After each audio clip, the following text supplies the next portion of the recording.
நெடுந்தீவில் எரிபொருள் நிரப்பு நிலையத்திற்கு அடிக்கல் நாட்டப்பட்டுள்ளதை வரவேற்றுள்ள ஈழ மக்கள் ஜனநாயக கட்சி கடந்த வருடம் மண்டைதீவில் கோலாகலமாக அடிக்கல் நாட்டப்பட்ட சர்வதேச கிரிக்கெட் மைதானத்தினை போன்று எரிபொருள் நிரப்பு நிலையமும் எமது மக்களுக்கு ஏமாற்றம் அளிக்காமல் திட்டமிடப்பட்ட காலப்பகுதிக்குள் அதன் செயற்பாடுகள் ஆரம்பிக்கப்படுவதை அரசாங்கம் உறுதிப்படுத்த வேண்டும் என வலியுறுத்தியுள்ளது. இது தொடர்பில் ஈழ மக்கள் ஜனநாயக கட்சியின் ஊடக செயலாளர் ஸ்ரீகாந்த் பன்னீர்செல்வம் இவ்வாறு ஊடகங்களுக்கு கருத்து தெரிவித்துள்ளார். வணக்கம்.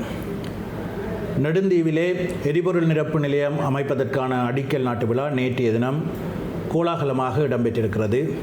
அந்த பிரதேசத்தினுடைய இருப்பை பாதுகாப்பதற்கும் அங்கே வாழ்ந்து கொண்டிருக்கக்கூடிய மக்களுடைய வாழ்வியலை வலுப்படுத்துவதற்கும் பல்வேறு முயற்சிகளை ஒரு மானசீகமான உழைப்பை வெளிப்படுத்திய ஒரு தரப்பு என்ற அடிப்படையிலே தற்போதைய அரசாங்கம் முன்னெடுத்திருக்கின்ற இந்த நடவடிக்கையை நாங்கள் வரவேற்கின்றோம். ஆனாலும் கடந்த வருடமும் இதே போன்ற ஒரு அடிக்கல் நாட்டு விழா மிகவும் கோலாகலமான முறையிலே இதே தீவகத்திலே நாட்டினுடைய ஜனாதிபதி அன்றகுமார திசாநாயக்க அவர்களுடைய நேரடி பங்கு பெற்றலோடு இடம்பெற்றிருந்தது.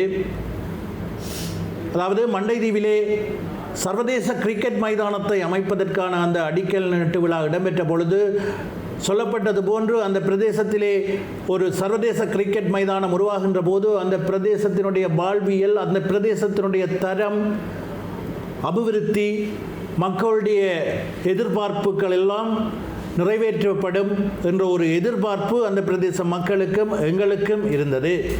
ஆனால் துரதிருஷ்டவசமாக அங்கே சர்வதேச கிரிக்கெட் மைதானத்தை இப்போதைக்கு உருவாக்க முடியாது என்று தற்போது இலங்கை கிரிக்கெட் அறிவித்திருப்பது உண்மையிலே ஏமாற்றமான விடயமாக இருக்கின்றது.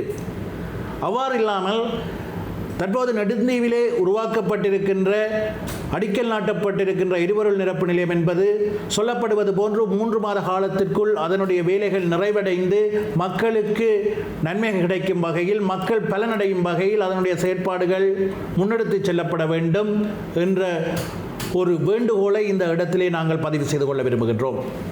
அது மாத்திரமல்ல, நெடுந்தீவை பொறுத்தவரையிலே கடந்த காலங்களிலே பல்வேறு வேலை திட்டங்களை நாங்கள் முன்னெடுத்த போதிலும் எங்களுக்கு கிடைத்த அரசியல் அதிகாரங்களுக்கு அமைய அவற்றை முன்னெடுத்த போதிலும் இன்றும் நெடுந்தீவு உட்பட்ட தீவக பிரதேசங்கள் நாட்டினுடைய ஏனைய பிரதேசங்களோடு ஒப்பிடுகின்ற போது ஒரு பின்தங்கிய நிலையிலேயே காணப்படுகின்றது.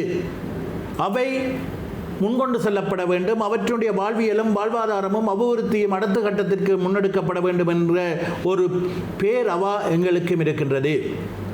அந்த அடிப்படையிலே நெடுந்தீவில் கூட இன்னும் பல்வேறு விடயங்கள் முன்னெடுக்கப்பட வேண்டியிருக்கிறது. குறிப்பாக அந்த தீவினுடைய அடிப்படை தேவையாக இருப்பது குடிநீர் பிரச்சனை. கடந்த காலங்களிலே அந்த பிரதேசத்தினுடைய குடிநீர் பிரச்சனையை தீர்ப்பதற்காக எங்களுடைய செயலாளர் நாயகம் கௌரவ டக்ளஸ் தேவானந்தா அவர்களுடைய முயற்சியினால் கடல் நீரை குடிநீராக மாற்றுகின்ற ஆரோ பிளான்ட் என்கின்ற திட்டம் எடுத்துச் செல்லப்பட்டு ஆரம்பிக்கப்பட்டு அங்கே தற்போது அது செயற்பட்டு வருகின்ற போதிலும் நெடுந்தீவிலே தற்போது வாழ்ந்து கொண்டிருக்கக்கூடிய மக்களுக்கு முழுமையான முறையில் குடிநீர் தேவையை நிவர்த்தி செய்யும் வகையில் அதனுடைய செயற்பாடுகள் போதாமல் இருக்கின்ற நிலையில் அந்த ஆரோ பிளான்டினுடைய செயற்பாடுகளை விஸ்தரித்து அதனுடைய உற்பத்தியை மேலும் அதிகரிப்பதற்கான நடவடிக்கையை இந்த அரசாங்கம் உடனடியாக முன்னெடுக்க வேண்டும் என்ற கோரிக்கையை நாங்கள் இந்த இடத்திலே பதிவு செய்கின்றோம். அது மாத்திரமல்ல, குறிப்பாக வைத்தியசாலை, நெடுந்தீவு வைத்தியசாலையிலே கடந்த காலங்களிலே பல்வேறு கட்டுமானங்கள் உருவாக்கப்பட்டு உட்கட்டமைப்பு வசதிகள் விஸ்தரிக்கப்பட்டிருக்கின்ற போதிலும் அங்கே குடிநீர் பிரச்சனை என்பது இன்னும் ஒரு நிறைவேற்றப்பட வேண்டிய பிரச்சனையாகவே இருந்து வருகின்றது. ஆகவே நெடுந்தீவு வைத்தியசாலையினுடைய குடிநீர் தேவை நிறைவேற்றப்படுவதற்கான நடவடிக்கைகள் முன்னெடுக்க வேண்டும்.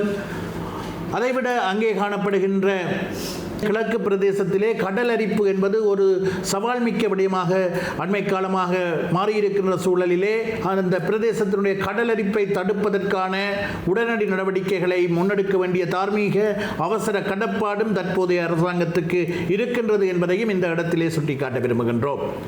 அதனை விட அங்கே அமைக்கப்பட்டுள்ள பொது மைதானம் கடந்த காலங்களிலே எங்களுடைய செயலாளர் நாயகம் அவர்கள் புனரமைவாழ்வு அமைச்சராக இருந்த காலப்பகுதியிலே அந்த மைதானம் உருவாக்கப்பட்டிருந்தது. பிற்பட்ட காலத்திலே அதனை சுற்றி ஒரு அத்திவாரம் அமைக்கப்பட்டு வரையறை செய்யப்பட்டிருக்கின்றது. அது மேலும் விஸ்தரிக்கப்பட்டு அதனுடைய செயற்பாடுகளை நவீனமயப்படுத்தி அல்லது ஒரு விளையாடுவதற்கு பொருத்தமான சூழல் உருவாக்கப்பட்டு இளைஞர் யுவதிகள் விளையாடுவதற்கு பொருத்தமான சூழல் உருவாக்கப்பட வேண்டிய தேவை இருக்கின்றது.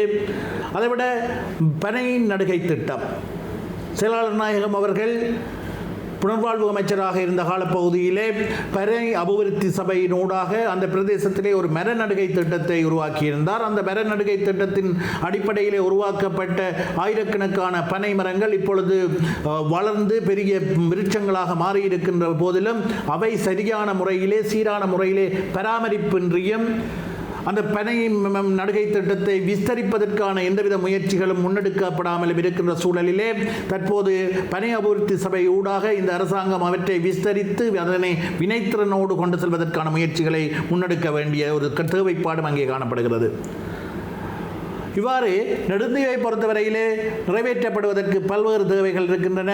நெடுந்தீவு மாத்திரமல்லாமல் தீவகத்தின் ஏனைய தீவகங்களிலும் நிறைவேற்றப்பட வேண்டிய பல்வேறு தேவைகள் இருக்கின்றன. மக்கள் பல்வேறு எதிர்பார்ப்புகளோடு இருக்கின்றார்கள். குறிப்பாக இந்த அரசாங்கம் பல்வேறு தேவைகளை நிறைவேற்றும் என்ற ஒரு நம்பிக்கையோடு இருக்கின்ற சூழலிலே அவை தொடர்பிலும் இந்த அரசாங்கம் தங்களுடைய கவனத்தை செலுத்த வேண்டும் என்பதுதான் எங்களுடைய எதிர்பார்ப்பு. நன்றி.